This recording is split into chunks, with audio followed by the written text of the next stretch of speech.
అమృత ప్రణయ్ ప్రస్తుతం తన తల్లితో కలిసి డ్రీమ్ హోమ్‌ని కట్టించుకుంటున్నట్టుగా తన యూట్యూబ్ ఛానెల్‌లో ఒక్కరోజు క్రితమే వీడియోని షేర్ చేస్తూ అభిమానులకి గుడ్ న్యూస్‌ని తెలియజేసింది.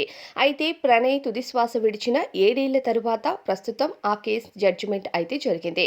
దీనిపైన అమృత ప్రణయ్ సింపుల్‌గా కొన్ని పోస్టుల ద్వారా రిప్ ప్రణయ్ అంటూ తెలియజేసింది.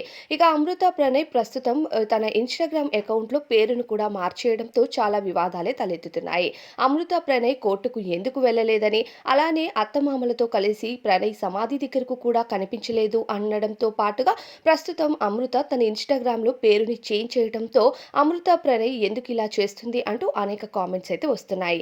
కానీ అమృత ప్రణయ్ ఇప్పటివరకు ఎటువంటి స్పందన లేదు. కేవలం నిన్న రాత్రి మాత్రం కొన్ని సింపుల్‌గా పోస్టులు అయితే చేసింది.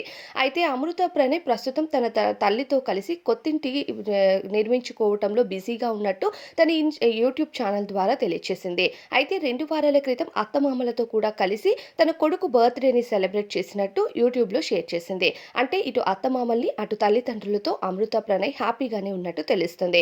కానీ అమృత ప్రణయ్ మాత్రం కోర్టుకు ఎందుకు వెళ్ళలేదని ఇలాంటి ప్రశ్నలు బయటికైతే చాలా వస్తున్నాయి. మరి వీటిపైన అమృత ఎలా స్పందిస్తుందో, మరి దీనికి తగ్గట్టుగా ఏదైనా వీడియో ద్వారా అభిమానులకి తెలియచేస్తుందో తెలీదు కానీ తను ఇంటి పనుల్లో బిజీగా ఉన్నట్టు మాత్రం తన యూట్యూబ్ ఛానెల్‌లో ఒక వీడియో ద్వారా తెలియజేసింది. ఇప్పటి వరకు ఈ క్లారిటీ అయితే ఇచ్చింది అమృత.